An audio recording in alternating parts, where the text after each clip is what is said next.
एक लम्हे के लिए तसव्वुर करें कि आप धीरे धीरे अपनी यादें, अपनी वजूद, अपनी शनाख्त खो रहे हैं।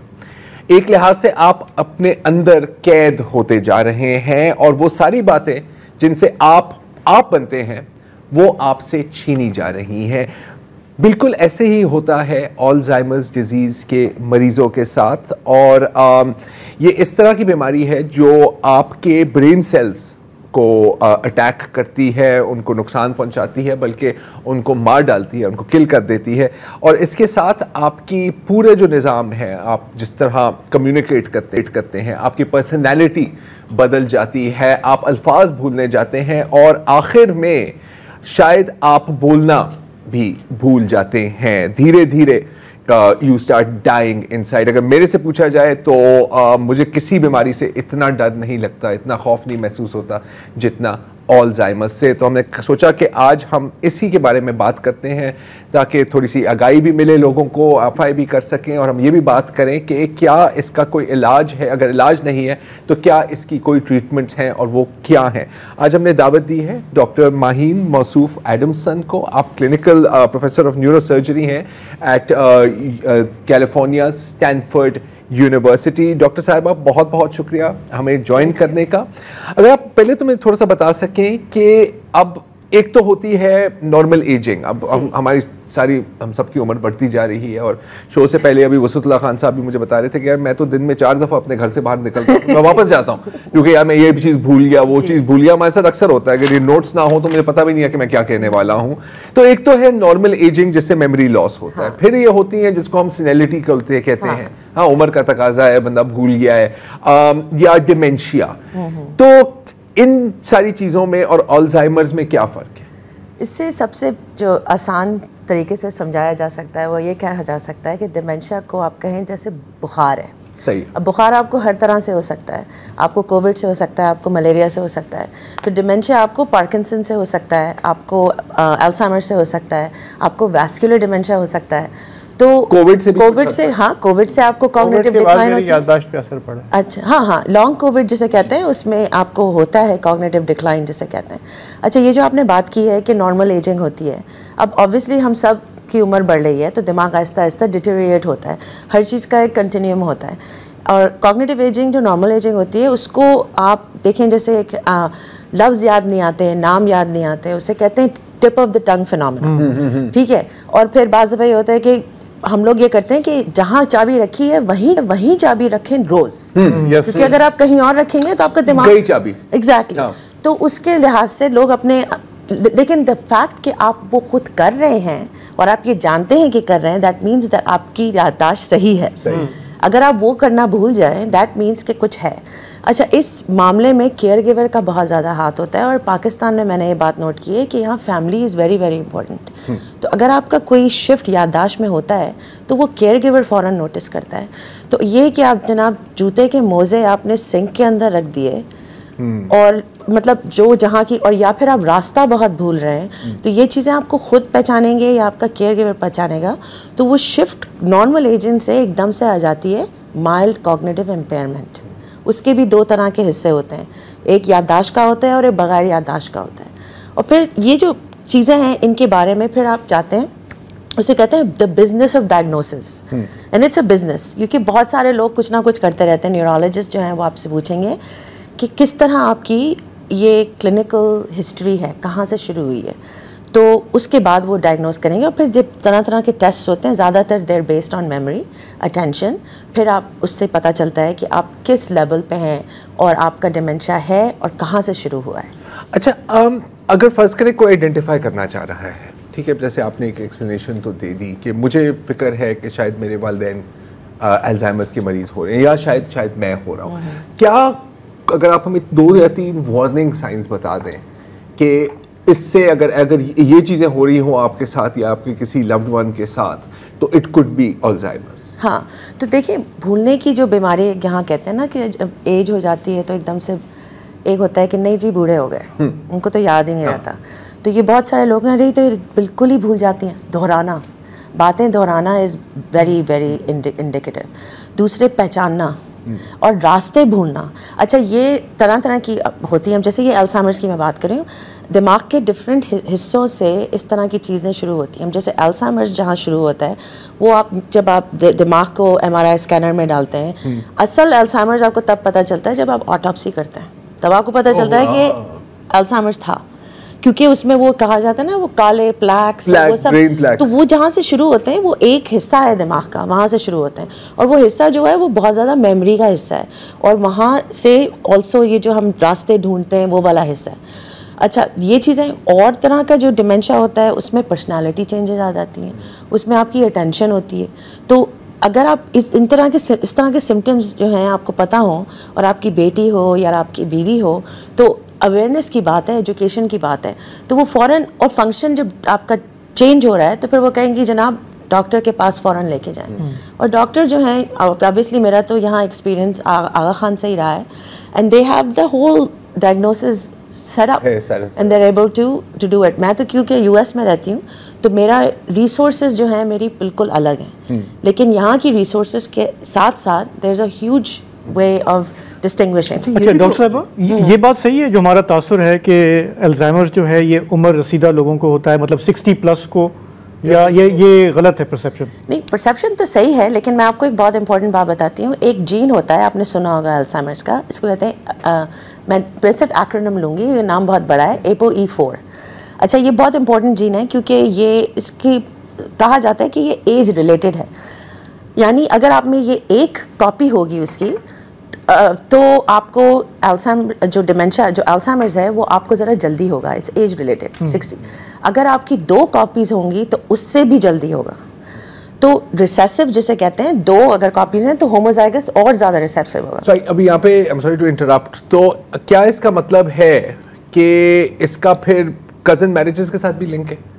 ये क्या बात की आप, exactly, क्योंकि नहीं, मैं इसलिए भी कह रहा हूँ क्योंकि इस पर हमने कोई 2 हफ्ते पहले शो किया था, मुझे वैसे नहीं पता। हम ये बात कर रहे थे रिसेसिव जीन्स और उसकी बात कर रहे थे, बिल्कुल। तो ये भी एक फैक्टर है, बहुत बड़ा। तो पाकिस्तान में तो ये बहुत है, हमारे पास तो हाईएस्ट रेट है, तो यहाँ पर हमें कोई आइडिया भी है कि कितने लोगों को अल्जाइमर्स है? आपने जैसे कहते हैं ना, दिल की बात कर दी। चले, तो ऐसा है कि ये रिस्क हम बहुत ईजिली असेस कर सकते हैं, लेकिन हमने अभी तक की नहीं है। पाकिस्तान में एटलीस्ट 60% कॉन्सेंगुइनिटी है, which is first cousin marriages. उसमें रेयर डिजीजेस आगे जा रही हैं, उसमें सिस्टिक फाइब्रोसिस आगे जा रहा है, थैलेसीमिया आगे जा रहा है, लेकिन हमने अल्जाइमर्स असेस नहीं किया है। और अब जो आगा खान आई हूँ, वो हम नेशनल इंस्टीट्यूट ऑफ हेल्थ से पैसे लेकर आएँ ताकि हम एक स्टडी कर सकें, ताकि हमें पता चले कि यहाँ रिस्क अल्जाइमर्स का आगे बढ़ने का कितना है। क्योंकि रिसेसिव जीन जो मैंने आपको बताया है, वो अगर आप कजन मैरिजेस में रिसेसिव बन गया, होमोजाइगस जनाब, हो गया, 100% हो गया। चलिए, ठीक, आपने बात की कि आपने जो यहाँ पर रिसर्च कर रहे हैं, हम यहाँ पे एक छोटा सा वक्फा, तो उसके बारे में मैंने पूछना है, और मैं आपसे ये भी पूछना है कि कौन सी ऐसी लाइफस्टाइल हैबिट्स है, हाँ, या ट्रीटमेंट्स हैं या एनवायरनमेंट है, जो भी, जिससे हम इस बला को अगर रोक नहीं सके तो थोड़ी देर टाल सकें। और ये भी पूछ लेना कि अगर कोई कर्जा लेके भूल जाए तो वो आप पूछ लेना, आप पूछ लेना अगर आपको याद है। Let's take a break.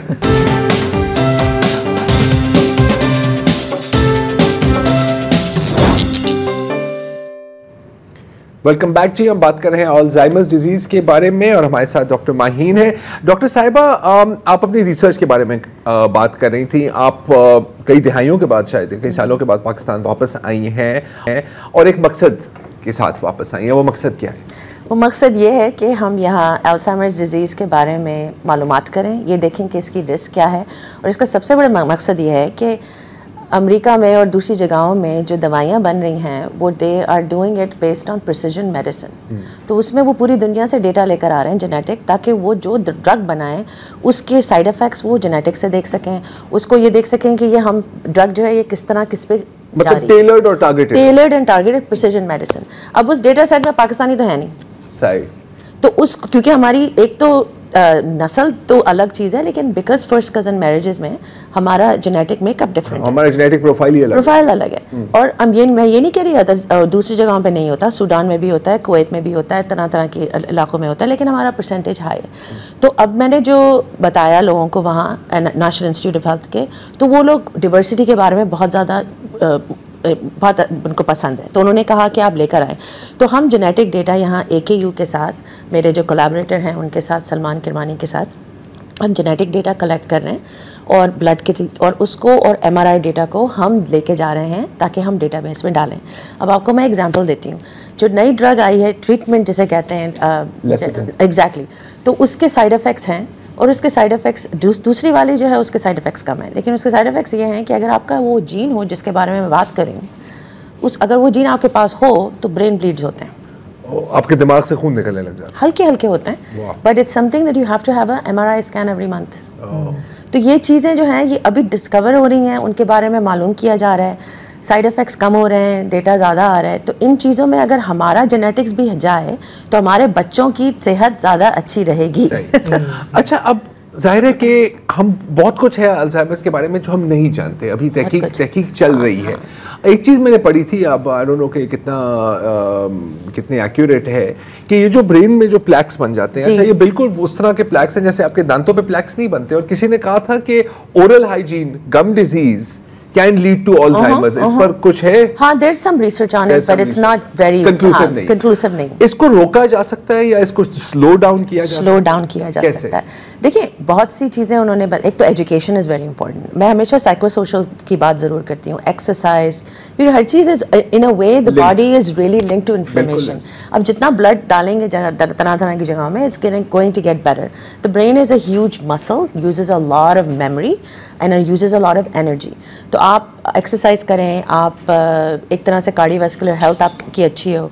Education is very important because education is really exercise, it's an exercise for the brain. तो मतलब कि आपको अपने दिमाग को एक्सरसाइज करना है ताकि बाद में जाके ये बिल्कुल ही ढीला ना हो जाए। और ज़्यादातर जो स्टडीज़ हैं, जो पब्लिक हेल्थ की स्टडीज़ हैं, उसमें ये बताया गया है कि आप जितने if you are higher educated you will have less risk of an Alzheimer's. और मैं आपको पहले भी बता रही थी कि आप जितने भी स्किल लर्न हो, आप हायर एजुकेशन हो और आपका फंक्शन हाई हो, तो आपका जरा सा भी फंक्शन लो होता है तो आपको यूं पता चलता है, महसूस होता है, फौरन पता चलता है। आप कहते हैं मुझे ये क्या हो गया, ये तो कोट मुझे याद था, मुझे याद भी नहीं आ रहा। वो शायरी कर रहे हैं, आधा भूल गए कहते, फिर अपने ऊपर गुस्सा आता है। फिर उसके साथ आपके साइकियाट्रिक सिम्टम्स होते हैं। अगर आपको कुछ याद नहीं हो रहा, आपको फिर डिप्रेशन हो जाता है, एंग्जाइटी हो जाती है, फिर आप लोगों से। और so those are the things कि बाज़ दफ़ा अल्जाइमर्स में आपकी ट्रीटमेंट और स्लो डाउन नहीं करती, लेकिन जो सिम्टम्स होते हैं आप उनको ट्रीट करते हैं। अब जैसे डिप्रेशन में अगर आप उनको एंटी डिप्रेसेंट्स देंगे तो उसका अल्जाइमर्स का थोड़ा फ़र्क पड़ेगा। और तरह तरह की ट्रीटमेंट्स हैं, जैसे मैं करती हूँ अपनी लैब में ब्रेन स्टिमुलेशन करती हूँ, तो हम मैग्नेट से एक एरिया में ब्रेन स्टिमुलेशन करते हैं। ब्रेन स्टिमुलेशन जो होती है वो डिप्रेशन के लिए होती है, FDA अप्रूव्ड, लेकिन वो हम कॉग्निटिव डिक्लाइन के लिए यूज़ कर रहे हैं। तो वो आहिस्ता आहिस्ता सिम्टम्स को ख़त्म करके थोड़ा सा अल्जाइमर्स पे भी इफेक्ट पड़ता है। लाइफस्टाइल और ये जो पोल्यूशन वगैरह है, इसका भी कोई ताल्लुक है? एनवायरमेंटल फैक्टर्स, एनवायरमेंटल फैक्टर्स का मुझे इतना ज़्यादा नहीं मालूम। मुझे पता है पार्किंसंस में ज़रा रिसर्च हुई है एनवायरमेंटल फैक्टर्स की। एनवायरमेंटल फैक्टर्स जो है वो it's more related to overall cognitive decline, यानी इट कैन, इसे कहते हैं एक्सेलरेटेड एजिंग, जो कि जाके या तो अल्जाइमर्स पे ठहरती है या फिर किसी और डिमेंशिया पे ठहरती है। अब environmental pollution is one thing. Environment में आपका जो सबसे बड़ा जो इंसिडेंट है, जो पाकिस्तान में बहुत होता है, ट्रॉमेटिक ब्रेन इंजरी।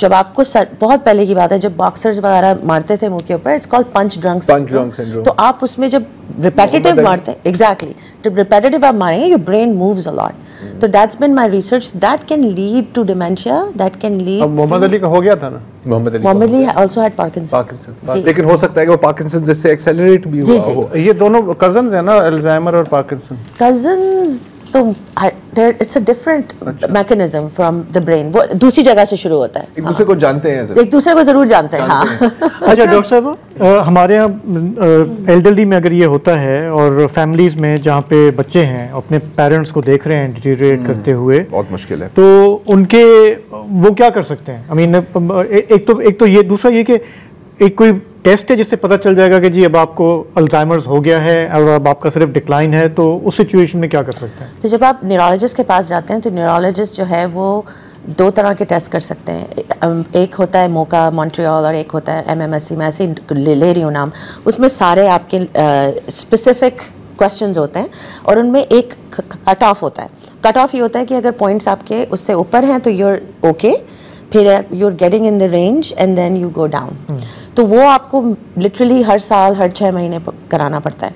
अगर आपके पास रिसोर्सेज हैं तो, क्योंकि मैं रिसर्चर हूँ, MRI कराना ज़रूरी है। अगर आप के पास रिसोर्सेज हैं, उससे ये होता है कि आपको पता चल जाता है कि दिमाग का कौन सा हिस्सा आहिस्ता आहिस्ता छोटा हो रहा है, तो उससे आपको पता चल जाता है। ये केयर गिवर की जो आपने बात की है, बच्चों की सबसे बड़ा जो प्रॉब्लम बच्चों का और बीवी का, और वो ये है कि there is something called care giver burnout. Yes, उसमें केयर गिवर को होता है डिप्रेशन, उसमें होता है एंग्जाइटी, और उससे वो जो साइकिल होता है ना, उनके बच्चों पे इफेक्ट पड़ता है उनके, और फिर रिसोर्सेज, और वो होती है अवेयरनेस, और फिर जो आप किसी को खानदान में बताते हैं आए है ये तो भूलने की बीमारी है, ये तो सटिया गया, ये तो सटिया गया, if the other person knows कि this is a reality and it's a real thing, तो वो जो केयर गिवर है उसको एक दिलासा मिलेगा कि मैं कोई पागल तो नहीं हूँ। हाँ, ये एक्चुअली हो रहा है। हाँ, तो these are all very psychosocial. Health care में ये बड़ी अच्छी बात है कि एक चीज नहीं है, चारों पांचों चीजें सब कुछ मिलते आती है। हाँ। अच्छा, एक आखिरी सवाल है, मेरे पास सिर्फ 1 मिनट ही रह गया है। योगा, मेडिटेशन, इससे फर्क पड़ता है? बहुत फर्क पड़ता है, बहुत फर्क पड़ता है जी। तो आजकल के ज़माने में हम जब ब्रेन इमेजिंग करते हैं तो उसमें सिर्फ हम स्ट्रक्चर नहीं देखते, ग्रे एंड वाइट मैटर, हम फंक्शन देखते हैं।